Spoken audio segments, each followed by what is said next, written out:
Hey everyone, now that the week's over and we've had time to digest all the earnings from throughout the week, I really wanted to just make a video talking about all of the key companies that I was looking at throughout the week and kind of do a post-mortem on their earnings, how they did on their numbers, how their stock reacted, and just talk a bit about the week in the market.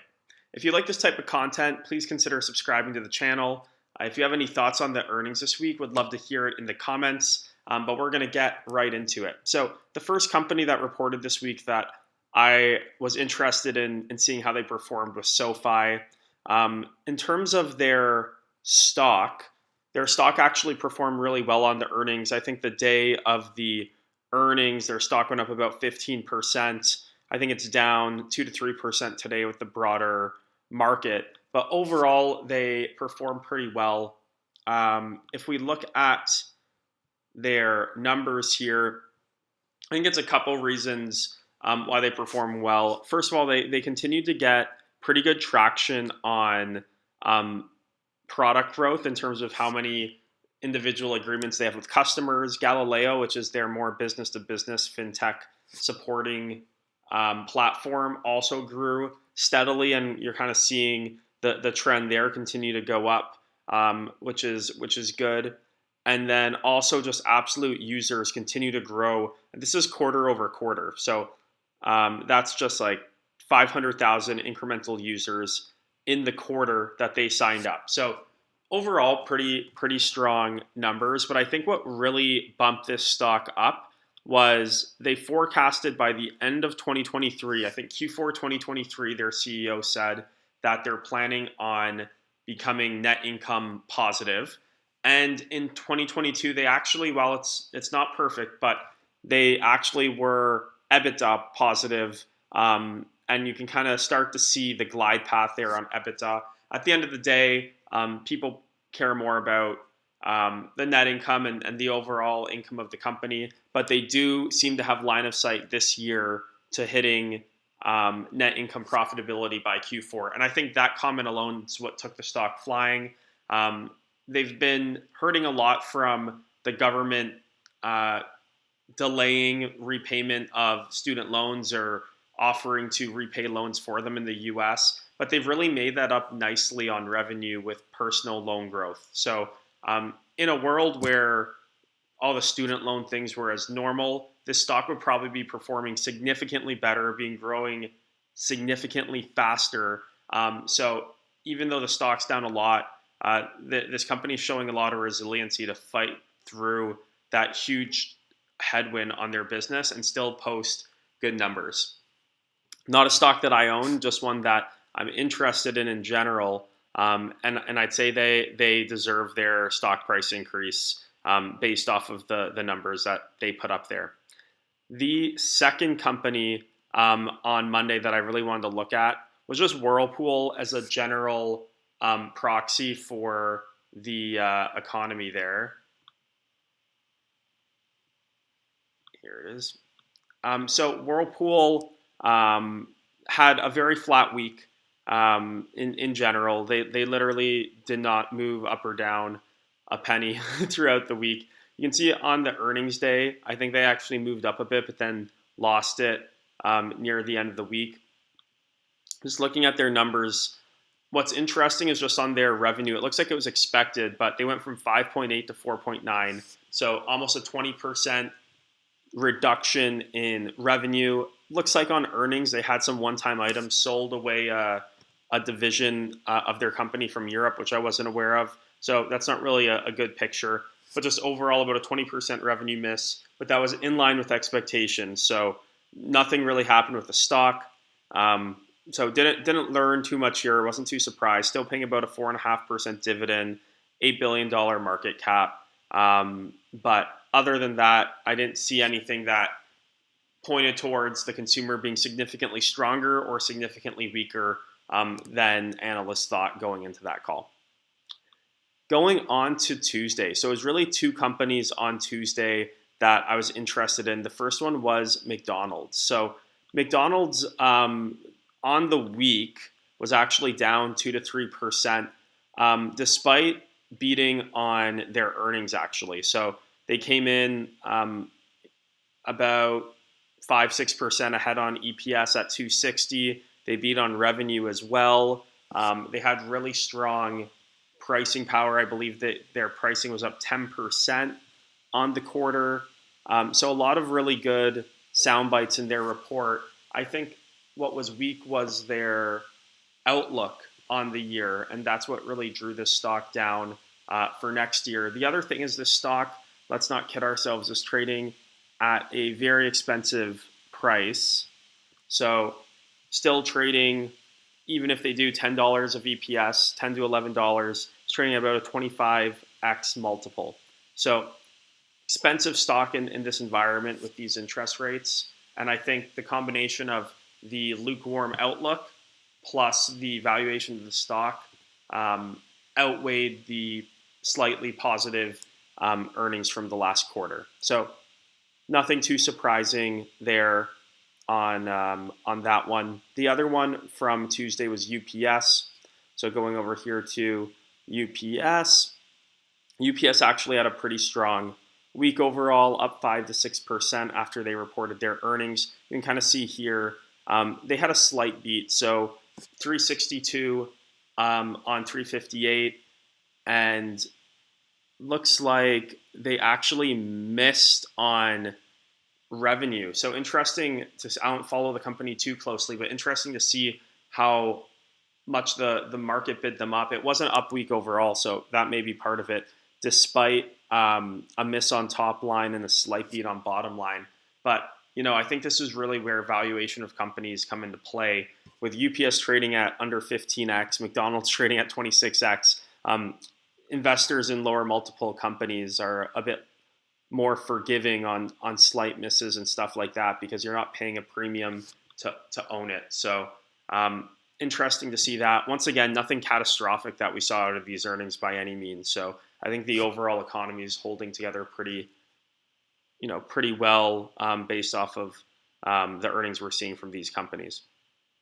Moving into Wednesday, so the biggest report of the week was Meta. So on the week here, we have Meta up 25%. The company did well, generally well on their advertising business. I think they were about flat year over year, so nothing to write home about. But let's call it what it is. The reason that the stock is up 25% is because there was rhetoric and comments made by Mark Zuckerberg and the leadership team about reining in expenses. This being the year of efficiency was, I think, the comment that he made that really propelled the stock upwards. And it was essentially a message received comment from the leadership team there that they're also going to make sure they're running this company for shareholders. Let's see if that plays out. Actions speak louder than words, but that is definitely the reason and only reason the stock is up 25% on the week. As a Meta shareholder and someone who's been really frustrated with how the company's been running, I was really happy to hear that. I didn't buy or sell on the news or anything. It's more of a long-term investment. They also announced a $40 billion buyback, which at the time of announcing it was 10% of the market cap. Obviously, the market cap's gone up 100 billion since then, but still good to see that they're returning capital to shareholders and keep buying back portions of the companies. Going on, I think that was it for Wednesday. Thursday was the biggest day overall. So the first one for Thursday, Starbucks. Starbucks was an interesting one. They missed their sales, had huge same-store declines in China. I think it was like in the 20+% range based off of what's going on in that economy with the shutdown last quarter. But ultimately, and I do think this is an overstated PE, so don't look too much into that. But the company's still trading way too expensive for what they are in the economy we're in and the Chinese exposure they have, in my opinion. I thought it was an interesting name. I actually put it on my watch list in the 70s. You can see here it went down to 68. But over $100 going into a potential recession with their biggest growth vector being China and them relying on $5 to $10 coffees, which is completely or mostly discretionary, depending on what area of the world you're in. Yeah, not one that interests me at all. This is one that I wasn't surprised that they missed. Stock went down. In my opinion, stock didn't go down enough, but that's okay. You don't have to invest in any company. So it's one that I just dismiss, don't really consider investing in.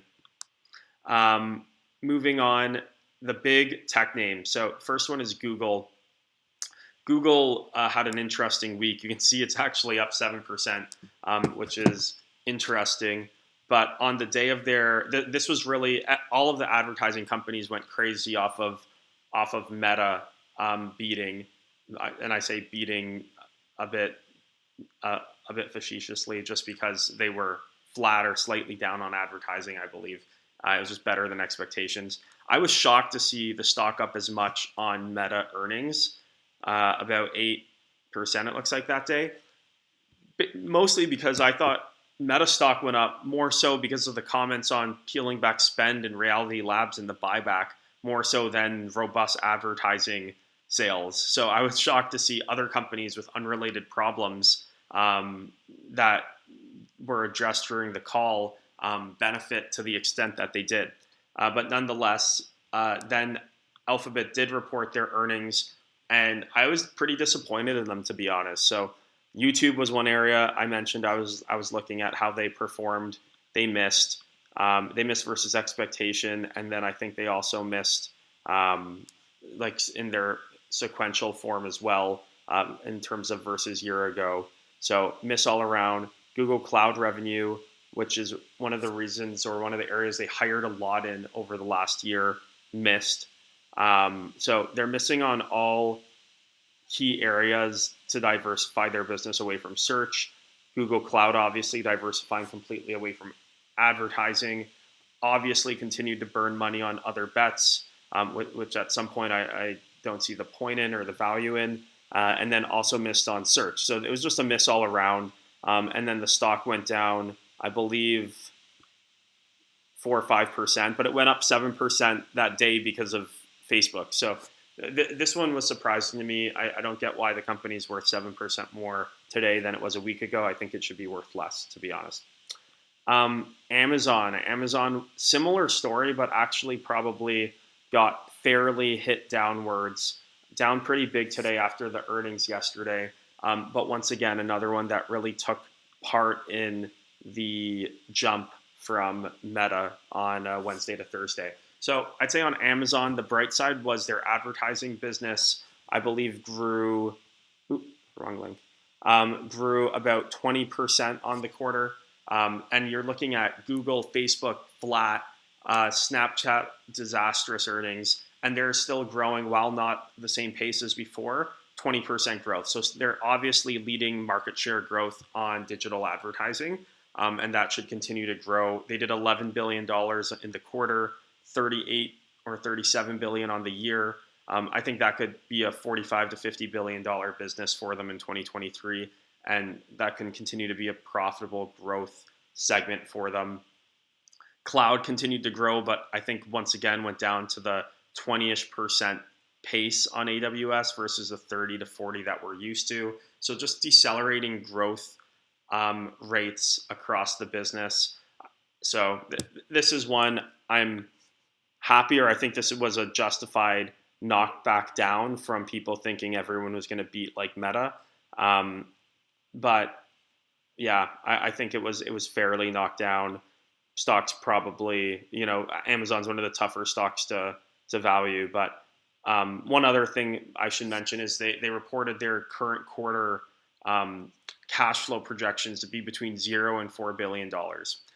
At a certain point, you can't be a $1 trillion company and consistently be forecasting zero cash flow forever. So I think that was another reason the CEO, Jassy, has been talking a lot more about efficiencies, profitability, but we really haven't seen any of that come together in the reports or in the forecasts. And I think that's another reason why we're seeing this hit here.